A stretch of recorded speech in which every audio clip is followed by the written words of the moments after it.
Hello everyone, this is Ranjit Chaursia and you are watching Astronomy, a place for astronomy. आज हम जानेंगे super moon और blood moon के बारे में। जैसा कि आप जानते हैं कि 26 मई को इस साल का पहला और अंतिम टोटल लूनर एक्लिप्स देखा गया। ये टोटल लूनर एक्लिप्स कई मायनों में दुर्लभ था क्योंकि ये सुपर मून भी था और चांद का रंग सुर्ख लाल दिखाई दिया, इसलिए इसे ब्लड मून भी कहा गया। सुपर मून, ब्लड मून, आखिर इन चीजों का मतलब क्या है? आइए मेरे साथ चलिए पहले समझते हैं ग्रहण कैसे होता है। हम जानते हैं कि चंद्रमा पृथ्वी के चारों ओर चक्कर लगाता है और पृथ्वी चंद्रमा सहित सूर्य के चारों ओर चक्कर लगाती है, और जब ये तीनों एक रेखा में आ जाएं तब देखने को मिलती है ग्रहण की घटना। अगर चंद्रमा पृथ्वी और सूर्य के बीच में आ जाता है तब होता है सूर्य ग्रहण यानी कि सोलर एक्लिप्स। इसकी चर्चा किसी और वीडियो में करेंगे। आज बात करते हैं लूनर एक्लिप्स यानी कि चंद्र ग्रहण की। जब पृथ्वी चंद्रमा और सूर्य के बीच में आ जाती है तब होता है चंद्र ग्रहण। ऐसे में पृथ्वी की परछाई चंद्रमा के पूरे हिस्से को या आंशिक हिस्से को ढक लेती है। अगर पृथ्वी की परछाई चंद्रमा के पूरे हिस्से को ढक लेती है तो यह कहलाता है टोटल लूनर एक्लिप्स यानी कि पूर्ण चंद्र ग्रहण। और यदि पृथ्वी की परछाई चंद्रमा के कुछ हिस्से को ढके, आंशिक हिस्से को ढके, तो यह कहलाता है पार्शियल लूनर एक्लिप्स यानी कि आंशिक चंद्र ग्रहण।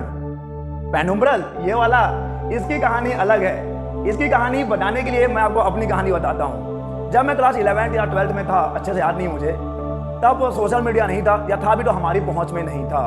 उस समय खबरें अखबारों से या न्यूज चैनलों से मिला करती थी, और आपको पता है कि हिंदी अखबारों के जो शीर्षक होते हैं वो कितने भयानक होते हैं। आज आसमान में देखने को मिलेगी विचित्र घटना, तो हमने पढ़ लिया भाई। हम भी सोचे इस विचित्र घटना का दीदार किया जाएगा।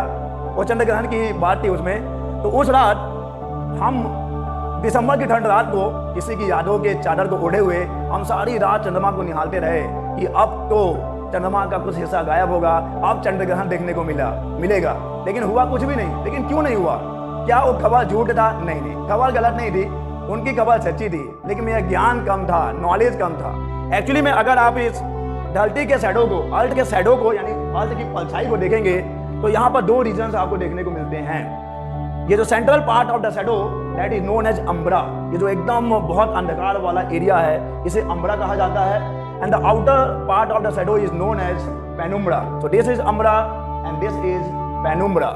जब चंद्रमा इस अम्ब्रा से गुजरता है, ओके, आप इसमें देख लीजिए कि कौन सा अम्ब्रा है कौन सा पेनुम्ब्रा है। This central part of the shadow is known as umbra. ये है एकदम अंधकार वाला एरिया, तो this is known as umbra and the outer shadow is known as penumbra. Okay. और अगर मान लीजिए कि चंदा मामा यहां से गुजर गए, केवल इस पेनुम्ब्रा से गुजर गए, तो इसे बोलेंगे पेनुम्ब्रल लूनर एक्लिप्स। और जब पेनुम्ब्रल लूनर एक्लिप्स होता है तो चंद्रमा की तीव्रता में, उसके ब्राइटनेस में ज़्यादा कुछ चेंज नहीं होता।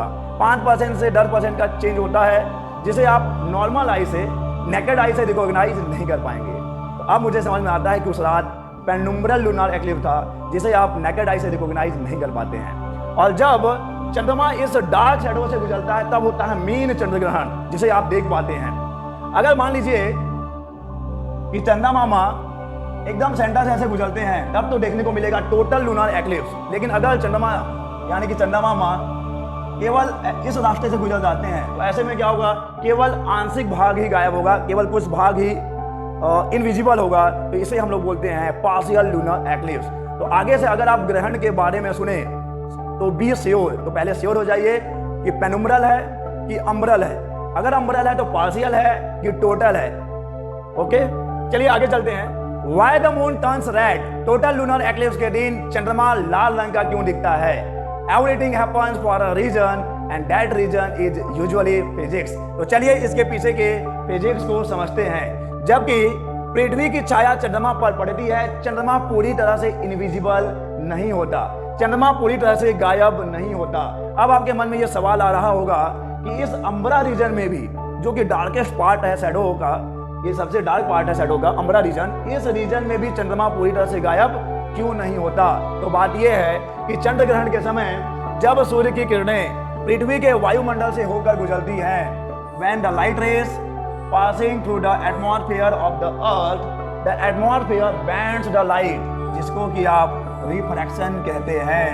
तो चंद्र ग्रहण के समय जब प्रकाश किरणें पृथ्वी के वायुमंडल से होकर गुजरती हैं तो ये वायुमंडल द्वारा मोड़ दी जाती हैं और इस तरह से चंद्रमा अप्रत्यक्ष रूप से प्रकाशित होता है।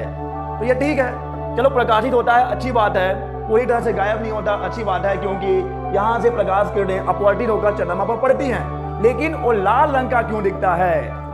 अब वो लाल रंग का क्यों दिखता है? जिस वजह से आसमान का रंग नीला दिखाई देता है और सूर्योदय और सूर्यास्त के समय सूरज लाल रंग का दिखाई देता है, उसी रैले स्कैटरिंग की वजह से, उसी रैले स्कैटरिंग की वजह से भी चंद्रमा लाल रंग का दिखाई देता है। हम जानते हैं कि व्हाइट लाइट में 7 कलर्स होते हैं, VIBGYOR, violet, indigo, blue, green, yellow, orange, red. सबसे कम वेवलेंथ होता है वायलेट का, सबसे ज्यादा वेवलेंथ होता है रेड का। And no according to Rayleigh's scattering, जिसका वेवलेंथ सबसे कम होता है उसका स्कैटरिंग सबसे ज्यादा होता है और जिसका वेवलेंथ सबसे ज्यादा होता है उसका स्कैटरिंग सबसे कम होता है।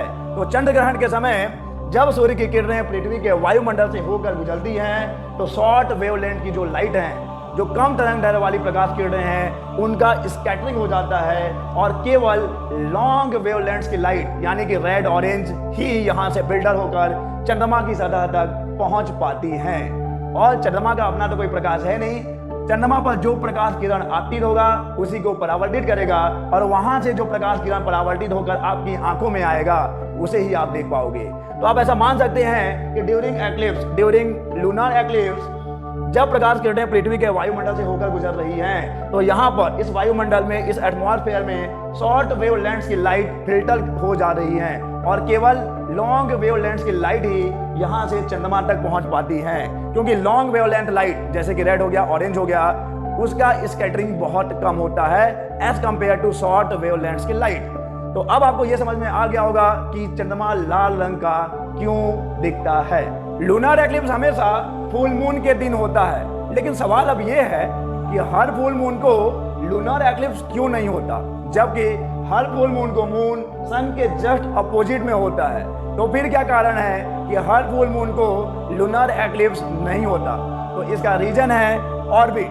मून की ऑर्बिट अर्थ के अराउंड और अर्थ की ऑर्बिट सन के around, they are not in same plane.